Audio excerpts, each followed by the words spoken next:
Oi, gente, tudo bem com vocês? Hoje nós vamos iniciar um assunto novo. Na verdade, não é novo, eu já falei disto com vocês lá nas aulas em fevereiro e março. Eu tô com a apostila 2 já, tô na página 25 e o nosso primeiro assunto é esse aqui, ó, página 25. É a importância do interlocutor.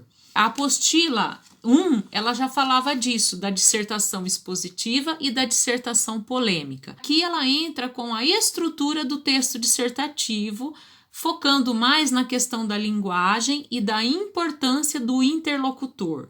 Ou seja, quem é o meu interlocutor? Agora, neste exato momento, eu sou o locutor, estou aqui falando com vocês e vocês são os meus interlocutores. Nós já tratamos desse assunto e a apostila 2 agora ela retoma, tá? Depois da importância do interlocutor, tem um tema, tem uma proposta de redação. Eu vou passar para vocês agora aqui nesse slide e inclusive já vou passar algumas orientações. Da mesma forma que a gente fez a redação, grafite e pichação. Então aqui o tema, eu peguei uma proposta lá da apostila 1, que eu achei mais tranquilo e um tema assim mais pertinente para nós. Seria: pais devem participar dos deveres escolares dos filhos? A apostila 1, ela traz uma coletânea bem bacana de texto. Então, na verdade, eu vou iniciar a apostila 2 com a importância do interlocutor, que esse é o assunto da nossa aula teórica, mas a proposta de redação eu estou pegando o tema do finalzinho da apostila 1. Então, eu quero que vocês agora vejam os slides, prestem bastante atenção, para na próxima aula síncrona a gente conversar, a gente discutir.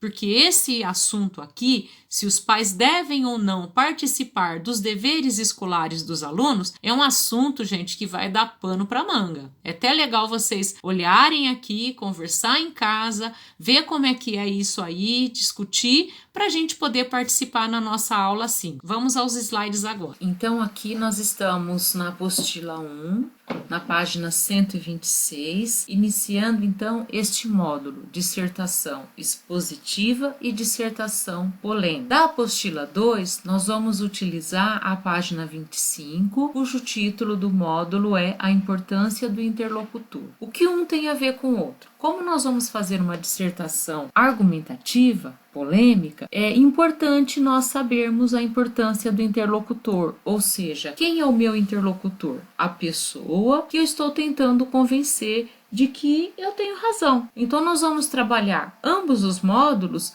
juntos porque eles estão exatamente interligados. E para a gente aplicar então a teoria, importância do interlocutor na prática, fazendo uma dissertação polêmica ou argumentativa, nós vamos pegar o tema que está na página 128, 129 e 130 da apostila 1. O tema é bem bacana, é um tema bem próximo do nosso cotidiano. Pais devem participar dos deveres escolares dos filhos? Então nós vamos falar deste assunto agora, que é bastante polêmico. Então na apostila 1, na página 126, nós temos a teoria. O que é dissertar? Nós já falamos disso em sala de aula, lá em março. Dissertar é a gente expor um assunto de modo sistemático. O que é sistemático? É organizado. E para eu fazer essa exposição de forma organizada, eu preciso dominar bastante, eu preciso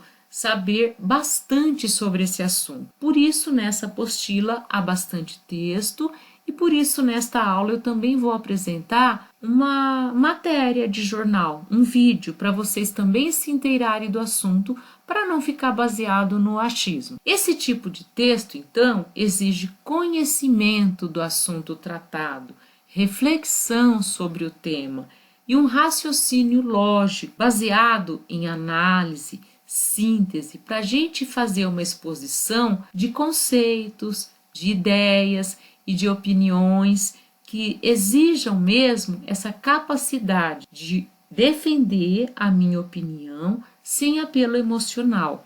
Eu colocar o meu juízo de valor, mas de forma objetiva. A dissertação expositiva é aquela que eu apresento as informações sem a preocupação de defender um posicionamento. A dissertação argumentativa, ela expõe opiniões e tenta convencer o leitor sobre a validade destas, ou seja, convencer a pessoa a pensar da forma que você pensa. Você precisa, então, persuadir. A estrutura, ela é organizada, ela tem uma tese, que é a opinião sua, no caso, você sustenta essa sua opinião com informações comprovadas, com exemplos, com citações, ou seja, argumentos de autoridade, ou também com comparações.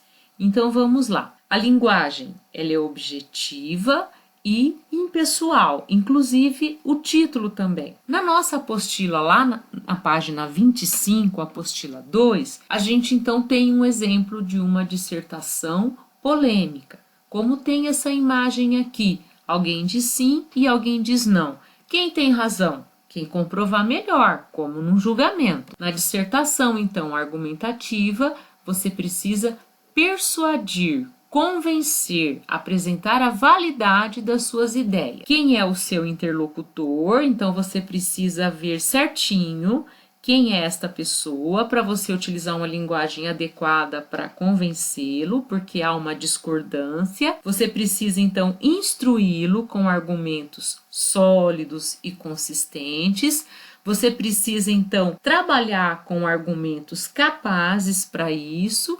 E a sua linguagem, ela deve ser objetiva, para dar credibilidade, para não ficar baseado naquele eu acho, quem acha não acha nada, não é verdade? Então, qual é a estrutura? A dissertação, geralmente, em processo seletivo, é aquela que costuma ser de 25 a 30 linhas. Você, então, inicia fazendo um rascunho, que é exatamente o propósito desta aula. Então, você vai pegar o seu lápis, o seu caderno e vai fazer agora anotações. Qual é o tema? Então, você vai copiar o tema no caderno e aí, então, você vai organizar. Como vai ser o desenvolvimento? Você vai colocar, então, as ideias contrárias e as ideias favoráveis, porque a dissertação, ela é polêmica, é um tema polêmico. E depois, então, no último parágrafo, você vai colocar a sua conclusão, confirmando o que foi exposto. É uma estrutura muito semelhante com a estrutura da dissertação que vocês fizeram na aula anterior, sobre grafite e pichação. Então, vamos lá. Agora, nós estamos iniciando o exercício dissertativo que está na apostila 1, tá? Página 128. Pega o tema e copia no caderno. Como deve ser a participação dos pais nos deveres escolares dos filhos? Pais podem ajudar? Se você acha que sim, anota e coloca então a sua opinião.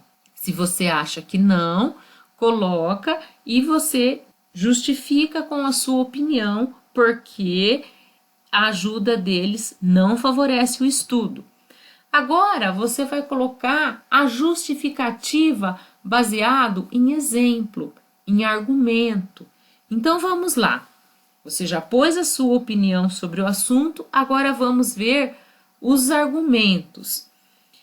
Você já interrogou, você já colocou a sua opinião, agora então você vai pegar esse argumento básico, esses argumentos que a gente chama de um fato exemplo, para depois pensar na conclusão. Então, este é o planejamento do seu texto, este é o exercício desta aula, certo? Vamos treinar agora então. Os pais devem participar dos deveres escolares dos filhos?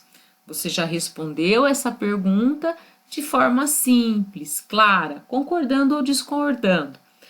Agora você pensa num motivo e numa justificativa. Você já colocou, você já fez isso. Agora procure descobrir outros motivos para você fundamentar a sua posição. Então, essa sua posição, para você fundamentá-la, você vai olhar na sua apostila, nos textos que estão lá.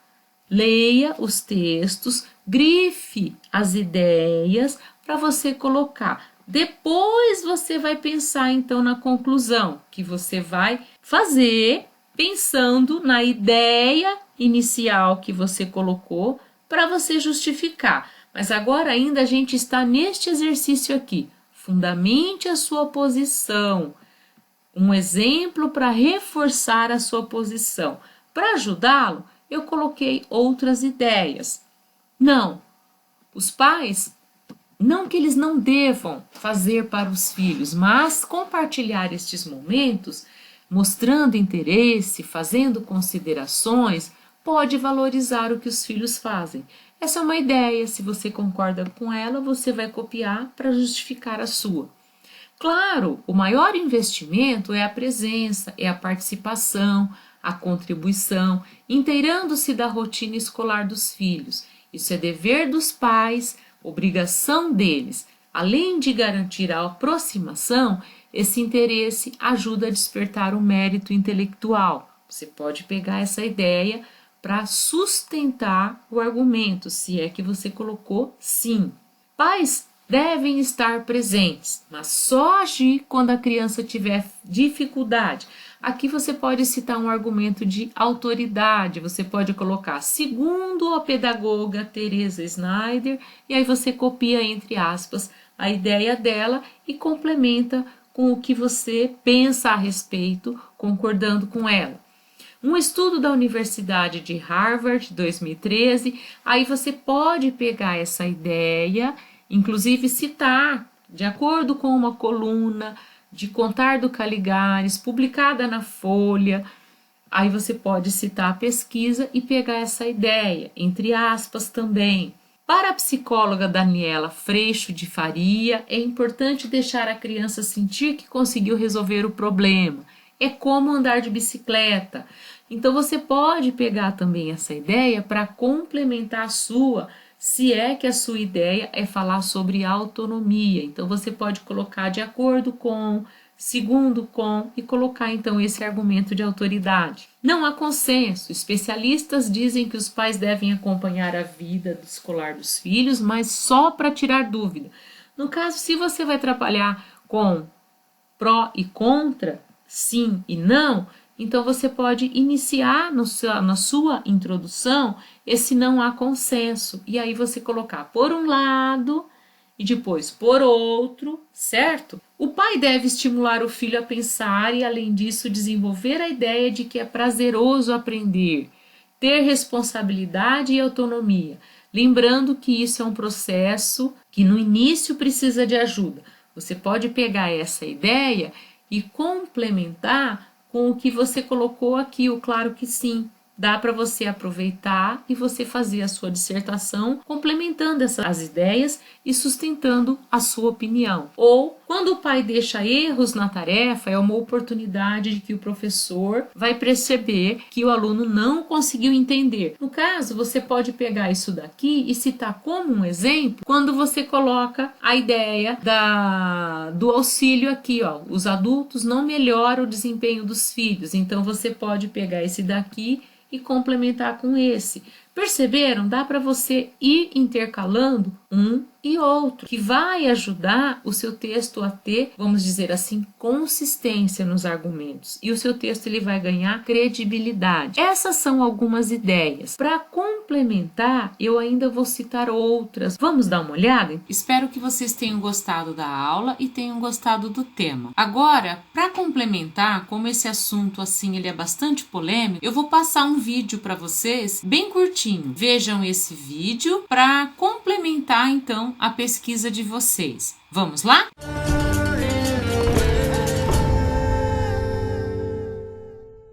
A lição de casa é uma ferramenta para o aprendizado dos alunos. As tarefas extra-classe podem ter impacto positivo dentro do plano pedagógico escolar. A lição de casa é uma extensão das tarefas de sala de aula. Na verdade, a gente procura desenvolver nos alunos a autonomia. E isso começa desde pequenininho, né? Com pequenas tarefas simples, desde que eles tenham o hábito de chegar em casa, organizar sua mochila, abrir o material, ver se tem algum tema no caderno e realizá-lo. Um levantamento realizado pela ONG Todos pela Educação aponta que apenas 12% das famílias brasileiras participam ativamente das tarefas extra-classe dos filhos. O estudo engloba desde a educação infantil até o ensino médio. O objetivo é medir a valorização da educação por parte das famílias.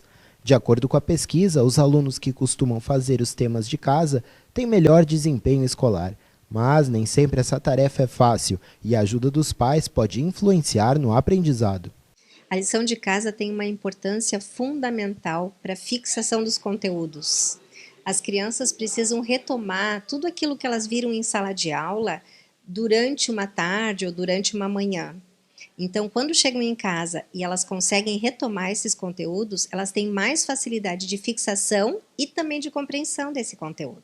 Um estudo realizado nos Estados Unidos gerou polêmica ao concluir que a ajuda dos pais na lição de casa pode atrapalhar o desempenho do filho, assim como aconteceu na família da estudante Nayane. Uma vez a minha mãe tentou me ajudar em matemática, só que o modo que ela aprendeu era diferente com o modo que eu aprendi. E eu cheguei lá, o resultado estava certo, o resultado final estava certo e a conta não estava certa, então eu errei. Como ela não tinha entendido as equações de segundo grau, eu, fui ajudar com o maior carinho, Eu disse, não, vou ajudar, porque já que tu não conseguiu entender em sala de aula, daí fui com o maior carinho, ensinei item por item, ela fez a continha, ela chegou, foi para a escola, daí chegou meio-dia em casa e disse, mãe, a professora disse que aquilo não é assim, a conta está totalmente errada. Eu disse, mas como? Eu fiz do jeito certo. Não, mãe, eu aprendi de outro jeito. Disse, bom, então tu senta do lado da professora, e pede para ela ensinar, porque eu tentei e não consegui, não tive um resultado positivo. Na Escola Municipal de Ensino Fundamental Dr. Walter Bellion, em Montenegro, no Rio Grande do Sul, a participação das famílias contribui para o avanço do ensino. Cerca de 98% dos pais ou responsáveis participam das atividades que os alunos desenvolvem fora da escola, de acordo com dados do Prova Brasil de 2011, como é o caso do pai Isair de Pierre, que acompanha as lições de casa do filho Felipe. Normalmente a gente acompanha, faz a verificação na mochila, ver se existe o tema de casa para ser feito, se ele é individual, se necessita da nossa participação.